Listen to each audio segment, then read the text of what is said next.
I am here with Natalie, who is one of my bestest friends and also going to be one of my bridesmaids. And you know, you can tell that we're good friends because we're wearing the same top. And we are going to show you how to make Nat's guac. Woo!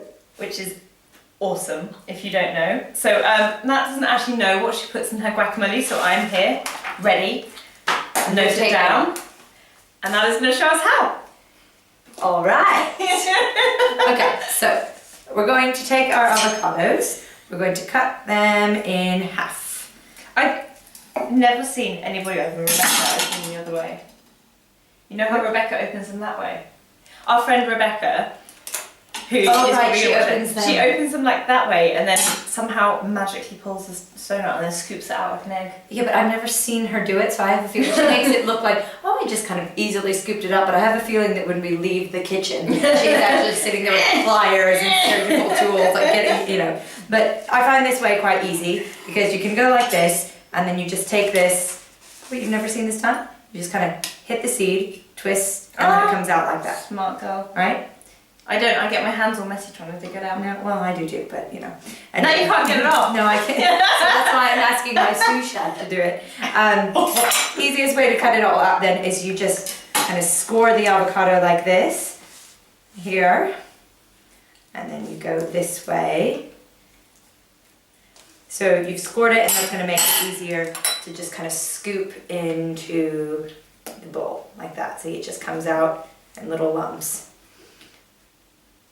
I never score mine before scooping it out. Really? Yeah. But that looks much easier than what I do. Maybe it's just a myth, but you know, just like, it could be me just trying to be fancy. I kind of scrape it and it comes out in like little slivers. It makes it easier to kind of break, so you go like this against here. Clever. This is why we keep her. That because I feed you guacamole. Yeah. It's one of the only things I can cook for you. There you go. Nice scored avocado. And see, it practically falls out on its own, which is nice. So I'm going to scoop that out. Then we can probably skip the next part because I'm just going to do the same with all of the avocados. Okay. Scoring the avocados before you scoop them out actually makes them easier to mash up afterwards because otherwise you get massive lumps of half avocado. So if you score them first, they're already in small chunks and they're much easier to mash into a kind of pasty consistency, which is nice. So because I don't score and I do then have to spend quite a considerable amount of time mashing. And so this is the shortcut because you're halfway there.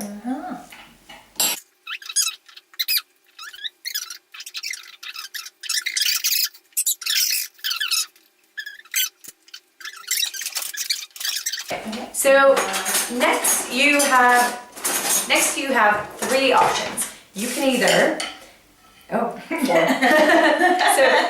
you want to mash them a bit before you add more ingredients. So you can either use an actual masher, which is great. You can be simple and use a fork. You can also use a whisk. I thought that might be a bit wimpy to mash avocado, and this firmer one would be good. Yeah, see, there you go. So you pick up your weapon of choice. I'm going to use the masher, and we're just going to give it a little mix.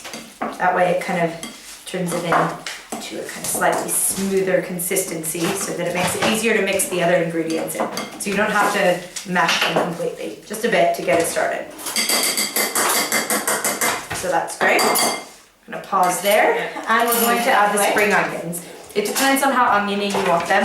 I'm going to add 2 stems of spring onions. I'm noting it down. So I'm just going to check these now. There's 1. 1 spring onion going in. I keep missing that. And I think I might have to as long as you don't get your fingers, it's fine. Nope. I do not fancy another night in A&E. Ooh, no. Another. What happened last time? Do tell. Tomatoes. I'm going to use 2 tomatoes. To chop these up. You want to get tomatoes that are relatively firm, because if they're too sloppy and mushy, then it kind of makes it too much like a sauce. So, did you get a new knife? It's sharp. Oh, well, you know that was our one good knife. Yeah? It bred. It what? It bred. Like we had one good knife, which was this big knife, which was our only good knife in the house, and it spawned. Is it in there? No, let me find it. Suddenly, like I swear to you, we didn't have them before. I can't find it. It grew another one. It bred another one that was slightly smaller than that, and this tiny one as well, which is just a shock. Well done. They're actually Done, they're actually babe. Jamie Oliver knives, and he is known for having a few children. So you know maybe he's imparted his like ability to reproduce into the knives. But I swear to you, we Entirely did not. possible. We did not have the other two before. They've literally mated and bred in the cupboard. Ooh. So if anyone is watching out there from a knife company and fancy sending me some knives, I can. They reproduce. And they in their kitchen. reproduce in my kitchen. I can also promise that I will talk about them. I mean, if they're rubbish, I will say that they're rubbish. But if they're really good, I'll do a really great video on them. Woo! Woo! I've just realised we don't actually have any chips for our guac, so I'm gonna sort that out. Who needs chips? Who needs chips for the guac? But I'm going to make some. Ooh, some tortillas. Tortillas. my dear. Tortillas. Tortillas. Tortillas. Ask the Mexicans. I live very close to them. Lived. Live. But now with us. You So now I have to call them tortillas. Yeah. Dignity hurts. I am basically cutting up some plain soft flour tortillas. And I'm going to toast them in the toaster. It's sad times as a Brit when you're being corrected on your pronunciation by an American. I've got to But tell not you. in English, so we're fine. This is a bit extra. Do we need all the entire tomatoes? We might not. Well, maybe. What do you think? The bigger the guac volume, the more I'm into it. So. The more you're into it, we want Yeah. you to be into this. Also, I already wrote 2 tomatoes down on my list. So. Okay, well then we better use 2 tomatoes. Yeah.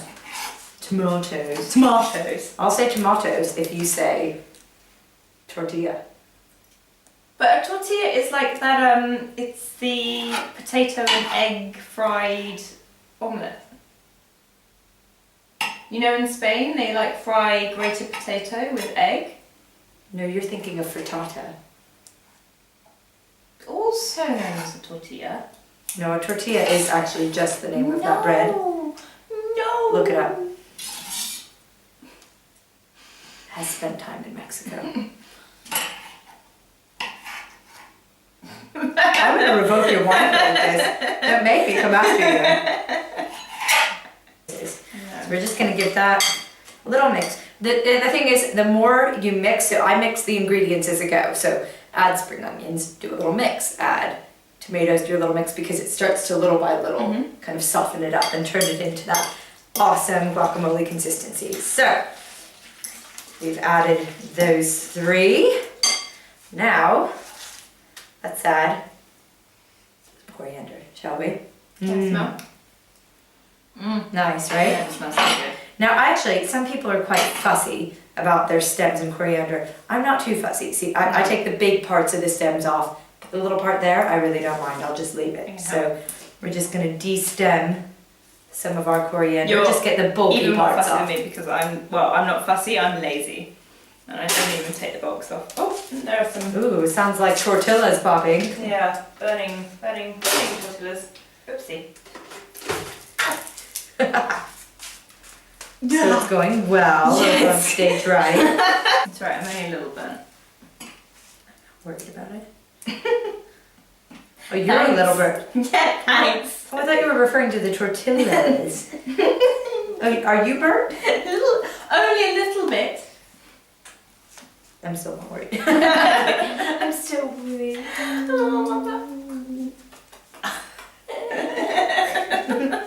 Okay, now, it depends on how much you, like some people like more coriander than others. It's quite a distinct flavor. So you really kind of add it to taste. How much do you want? All of it. I love coriander. So you want a good hand. We're adding a good handful, but not everyone is going to want this much because it does definitely add a very distinct taste to the guac. I love the smell of coriander. It's gorgeous, isn't it?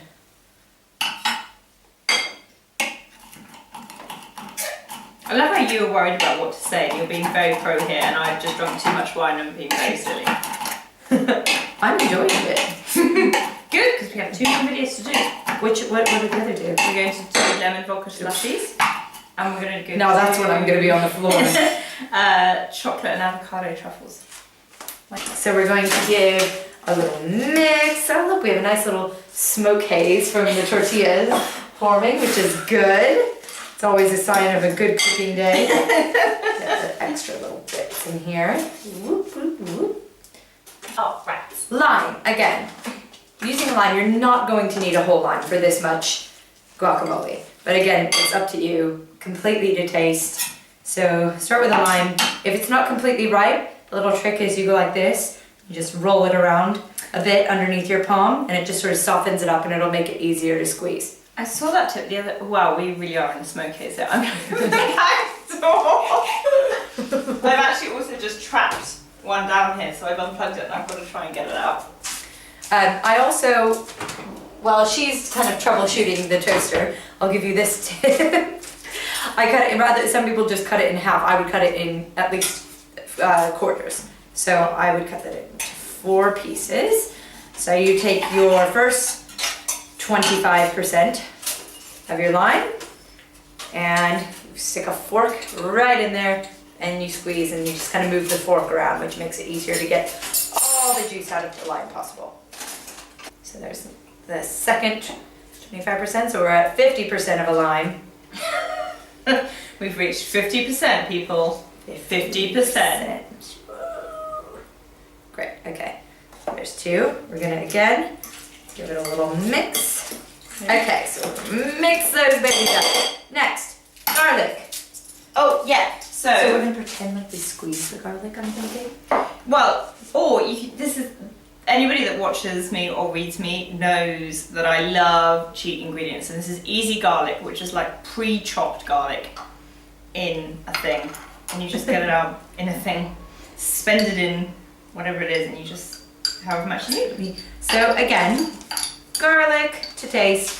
You can either use easy garlic, fresh garlic, or even garlic powder. If you want to take a bit of garlic powder, just a pinch, to give it a bit of flavor. You want to do basically you want to use all seasonings possible and add salt and pepper last. Those are the last ones that you use. So I'm gonna take maybe about 1/3 of a teaspoon here. I'm gonna take about 1/3 of a teaspoon of this easy garlic and I'm gonna add it in there. Make sure you mix it really well. And again, you can add more or less to taste. It's completely up to you. Oh, it's smelling so good. It's quite nice. Love a bit of lime. Salt to taste. Just a couple of pinches full, however much you feel you need. Pepper. Love the freshly cracked pepper. Now, this last part is up to you. You can either add this or not, but some people who like a bit of a kick. You have a chili. You're definitely not going to want to add more than 1/3 of it, I would say. If you have a chili about that big, 1/3 of it, I would take the seeds out and just very thinly slice it, add those right in. Are we gonna add chili? I could definitely do with a bit of cake. Have some chili. Okay. Add those babies in. I think that'll do. Stir those right up. Let's give this a go, shall we?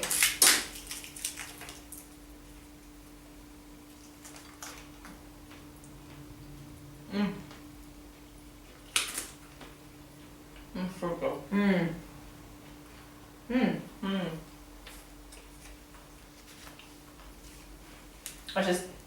one finger, one thumb. Close enough. One thing I also love about guac is that you can literally eat this whole bowl full and not have to feel guilty.